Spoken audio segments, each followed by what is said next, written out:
E aí, pessoal, tudo bem? Bem-vindos à nossa aula de Pilares da Programação Orientada a Objetos. É a nossa última aulinha do nosso curso, entre aspas, básico de Java, do nosso Java puro. Nas próximas aulas, que vai demandar um tempo para eu produzir elas, a gente já vai inicializar com o Spring Boot. Então, eu espero que vocês que tenham chegado até aqui, tenham chegado até o final. Espero que vocês continuem com essa dedicação, que mais pra frente a gente vai fazer outros vídeos com mais conteúdos focados em desenvolvimento web com o Spring Boot em Java. Já dando uma introdução na nossa aula, o que é pilares da programação orientada a objetos?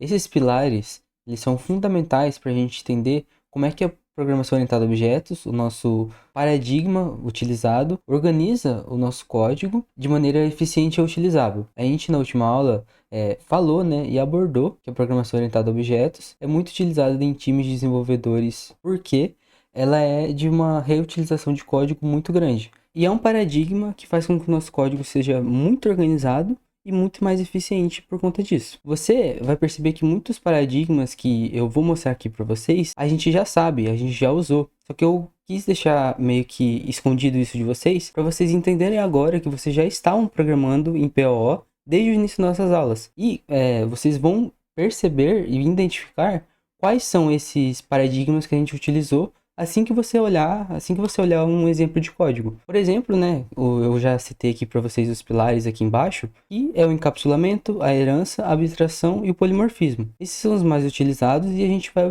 ver hoje na aula e a gente vai mostrar cada caso de uso de um e de outro, beleza? Começando pelo encapsulamento, basicamente você quer esconder os detalhes internos, os detalhes que são importantes do seu código. Você não quer expor isso na sua classe e a gente vai expor somente o que é necessário. Então, quando eu falo disso de exposição, eu tô falando da nossa classe, né, dentro da nossa classe, eu tô falando dos nossos atributos que vão estar como privados, como private, e os nossos métodos públicos que vão acessar esses atributos e vão fazer a manipulação desses dados que a gente quer. Então, eu quero que você pense em um caixa eletrônico. O caixa eletrônico, ele tem uma interface bem simples e muito fácil de você utilizar. Você não sabe o que acontece por trás. Você só digita o valor que você quer inserir, né, guardar na sua conta, e se esse valor for maior que zero, você vai guardar o valor. Simples assim. A gente vai implementar agora um exemplo simples de um caixa eletrônico. Com certeza não é assim que é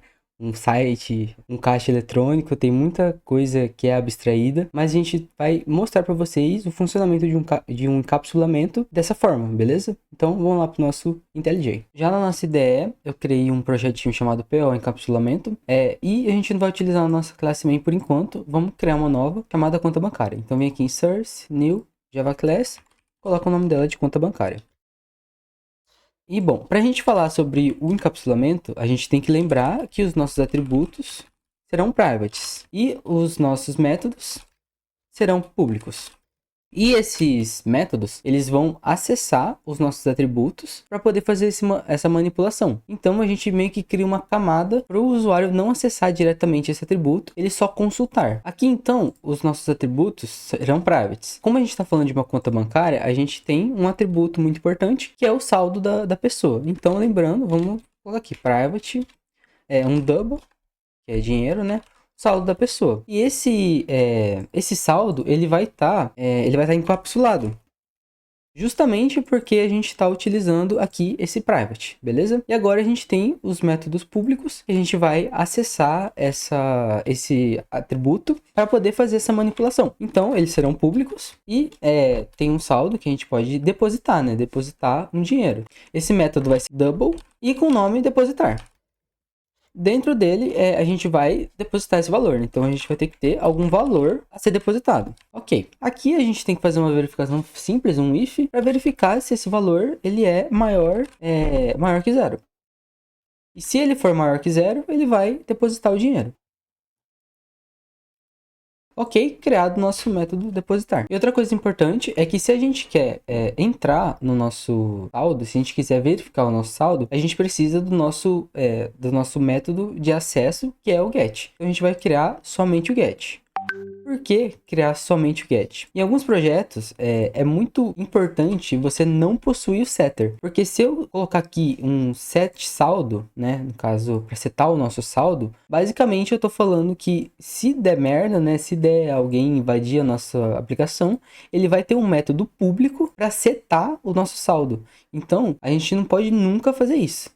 Beleza? Não que o nosso método depositar, ele não seja falho, né? Porque nesse caso aqui é um caso muito arcaico, digamos assim. Então, se alguém invadir esse programinha que eu acabei de criar, com certeza ele vai conseguir depositar o dinheiro que ele quiser. Mas, lembrando que a gente tem uma série de outros fatores a se fazer antes. A gente tem que verificar se a pessoa tem saldo, se a pessoa tá logada, se a pessoa tá isso, tá aquilo. E a gente não pode simplesmente colocar um setter aqui que vai somente retornar e setar o nosso saldo. A gente tem que ter um método criado por nós para fazer essas verificações. Esse método depositar é arcaico, não tem todas as verificações necessárias, mas lembrando, aqui é só um exemplo de como a gente está utilizando o encapsulamento e a gente utiliza o encapsulamento. Beleza? E é por isso que a gente não vai criar o nosso set saldo aqui. Alguns atributos eles vão pedir, alguns não. Aí vai do programador, do programador entender qual que é a importância desse atributo para o seu código, para o seu projeto, beleza? Então a gente já pode ir lá para main e instanciar a nossa classe. Então aqui vamos chamar conta bancária igual a new conta bancária. Ok, agora a gente pode chamar aqui a conta bancária e depositar o valor que a gente quiser. No caso, sei lá, 1000, valor aqui. E a gente pode chegar aqui e ver o saldo dessa pessoa. Eu vou só printar na tela. Na verdade, eu tenho que colocar o sysout, né? Sempre esqueço. Vou colocar o sysout aqui dentro. E a gente vai printar o saldo dessa pessoa. Aqui tá o saldo dela bonitinho, beleza? Esse é o nosso encapsulamento. Vamos agora falar sobre a herança. E a gente vai voltar lá para os slides e vamos fazer um outro exemplo para vocês. E vamos falar agora sobre a herança. Eu vou postar os slides para vocês e vocês vão lembrar de cara.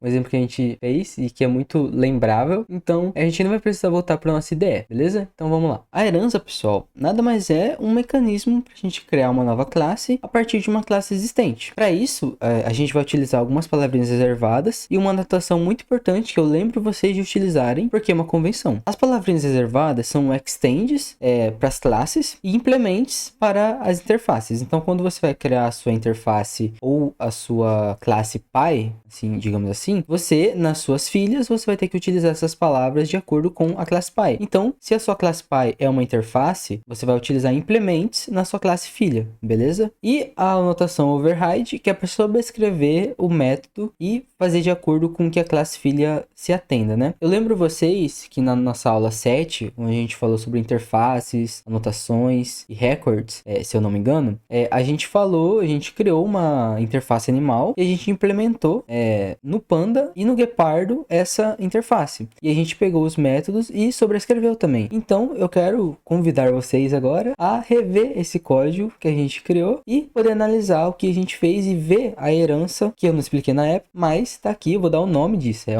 uma herança. Beleza? Então vamos lá para o código. Entrei aqui no nosso projeto, que já foi criado na aula 7. E aqui a gente tem o exemplo que a gente criou com uma interface. Essa interface vai ser a nossa interface pai, no caso é um animal. E aqui a gente vai ter algumas classes filhas, que a gente vai utilizar essa palavrinha chamada implements aqui para poder fechar aquele contrato. Lembra que uma interface é um contrato? Então a gente utiliza também a herança para poder fechar esse contrato. E aqui o override a gente vai sobrescrever o método. Eu não vou entrar muito em detalhe porque a gente já fez essa aula e a gente já explicou isso direitinho. O único adendo que eu falo para vocês é que se aqui não fosse uma interface, por exemplo, fosse uma classe pai, nós faríamos apenas duas mudanças. Que no caso aqui seria uma classe que poderia ter atributos, os métodos a gente poderia colocar um método default aqui, por exemplo, e aqui a gente mudaria o implements para extends, que é uma extensão dessa classe, né? É uma diferença que a gente poderia utilizar, mas o override funcionaria da mesma forma, o funcionamento da nossa herança segue da mesma forma, beleza? Então, essa é a nossa herança, a gente já viu e a gente agora deu o nome de herança para o que a gente fez aqui com a nossa interface, beleza? E se você estiver perdido no conteúdo, não tenha entendido o que eu expliquei, tente voltar nas aulas,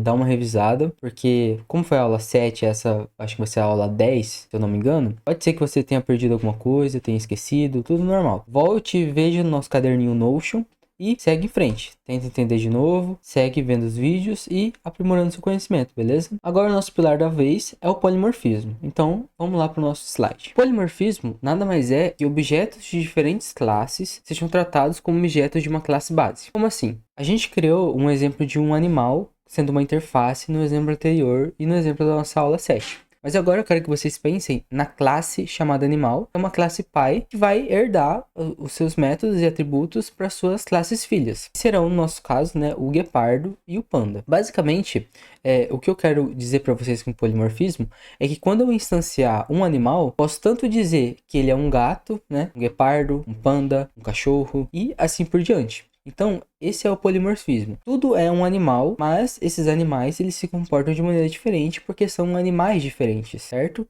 Então, se eu tenho instanciado lá um animal que é da classe gato, eu consigo utilizar os métodos com o override, né?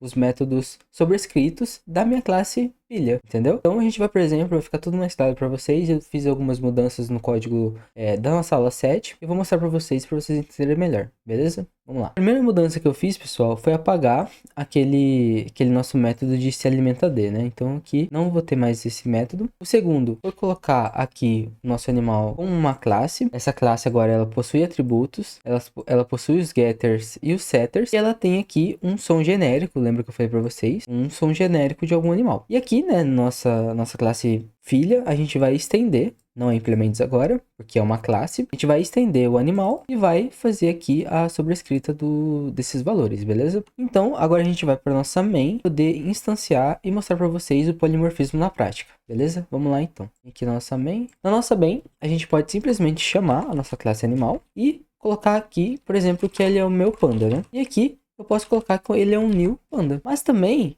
eu posso colocar um animal, criar um animal, que é o meu guepardo. E esse meu guepardo vai ser um novo guepardo. Tá vendo o polimorfismo? Eu tenho polimorfismo aqui e aqui. Porque o meu animal tanto é um panda quanto é um guepardo. Então essa classe pai, ela pode ser vários tipos diferentes. Ela pode ser herdada por várias outras classes com determinadas funções, determinados métodos, determinadas funcionalidades. Então, aqui eu também posso chamar o meu panda, o meu guepardo, fiz sem querer aqui, e emitir o som dele. Também posso colocar o meu panda aqui, de novo, meu guepardo, panda, colocar também o som dele. Se eu rodar o programa, será um som diferente, porque eu tô especificando, né? Eu coloco aqui que um é o panda e que o outro é o guepardo.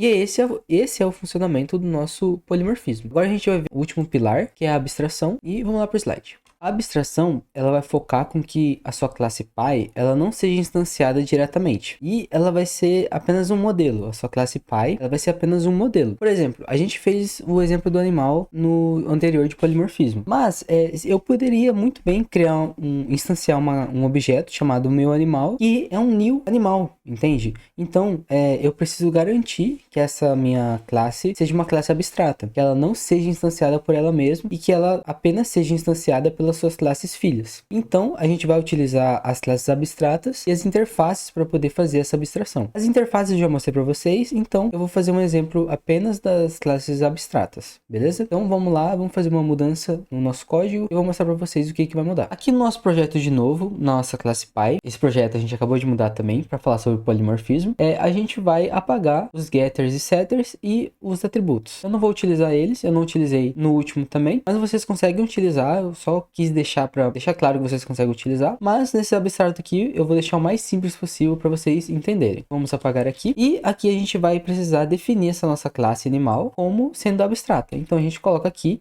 depois do public e antes do class, um abstract. E também a gente precisa fazer isso com os nossos métodos, que no caso vai ser o emitir som. Então antes do void, a gente coloca que ele é um abstract. Como ele é um método abstrato, a gente vai apagar todo essa linha de código, aquele sysout, e colocar o nosso ponto e vírgula aqui no final. Agora a gente já consegue utilizar a nossa classe abstrata. Aqui o nosso guepardo e o nosso panda, eles não vão mudar. A gente não precisa fazer nenhuma mudança, eles já estão corretos. O que vai mudar é apenas uma coisinha na nossa main. Vamos nela agora. Entrar aqui na main, vou apagar aqui. E aqui, pessoal, a gente também tá tudo certo. Se eu rodar aqui o nosso programa, vai dar certinho. A única coisa que não vai dar é pra gente instanciar um animal aqui, que no caso vai ser um animal hipotético, né? Um animal da nossa classe abstrata, vai ser um new animal.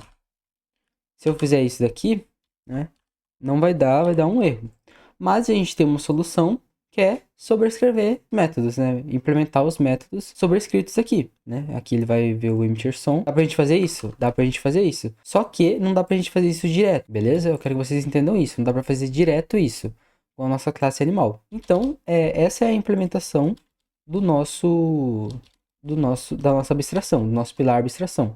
E eu quero que vocês entendam que essa abstração, ela confirma o polimorfismo, então elas estão meio que interligadas entre si. Se eu tenho essa abstração, logo eu vou ter provavelmente um polimorfismo entre a nossa classe abstrata, beleza? Então essa foi os nossos pilares. E a gente encerrou por aqui. Eu queria dar um recadinho aqui no final do vídeo. Quero agradecer você que chegou até aqui o final.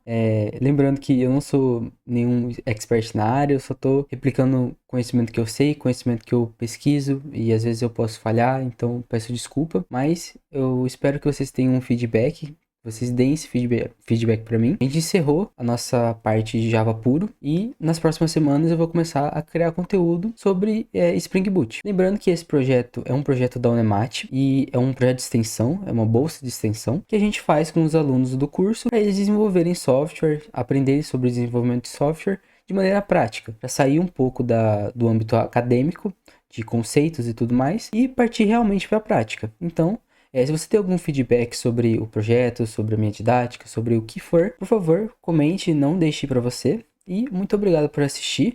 Eu espero vocês nas próximas aulas. Eu vou deixar no link da descrição o nosso caderninho Notion. Na verdade, eu deixo em quase todas as aulas, às vezes eu esqueço. E eu esqueço de avisar também. Mas eu quero agradecer realmente vocês pelo empenho, pela dedicação. Se você chegou até aqui, se você tá bem, entendendo muito bem o conteúdo. Se você não tá entendendo, manda mensagem, tenta compartilhar a sua dúvida, o seu erro, se não compilou, enfim. Converse comigo e obrigado. Valeu aí. Se você nem é da Unemat, se você nem é da universidade e tá no projeto, muito obrigado por estar aqui também. Isso é muito, muito show de bola, porque eu faço esse vídeo para eles, né? Mas se você tá aqui só por curioso, eu acho isso muito foda e muito legal. E eu não podia ter falado palavrão, né? Enfim, pessoal, muito obrigado aí. E eu vejo vocês nas próximas aulas, que eu provavelmente vou demorar, eu acho que 2 semanas ou até mesmo uma semana para começar a postar de novo, porque eu preciso preparar o conteúdo, material, um caderninho Notion também. E a gente vai se falando, eu vou dando recados. E é isso. Valeu, pessoal. Tamo junto.